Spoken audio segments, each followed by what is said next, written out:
Hi everyone. Welcome back to another video from Tech It's Simple. In today's episode, I'm going to be showing you how to delete your Guarda wallet account. So, let's dive into the video without wasting much of our time. First of all, launch or open your Guarda wallet application and make sure to log into your account. After you've signed into your Guarda wallet application, you will be able to see this interface. Remember that there are no accounts in Guarda because it's a non-custodial crypto wallet. It does not store any of your information on its servers. So, if you want to delete your Guarda wallet account, you can simply delete your Guarda application or uninstall the application and also delete the backup. Simply go ahead and hold the Guarda wallet application from your device and tap on the Remove App button in the pop-up. Tap on Delete App in order to delete your Guarda application from your system. Once you uninstall the application and delete your backup file, no one will be able to access your wallet.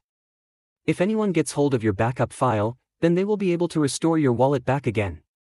So, make sure to keep your backup files confidential. So, that's how you can easily delete Guarda wallet application from your mobile device. If you found the video to be helpful, go ahead and give us a thumbs up. Don't forget to subscribe to our channel by hitting the subscribe button. Also, press the bell icon so that you'll never miss another upcoming upload from us. I will see you again in the next episode. Goodbye till then.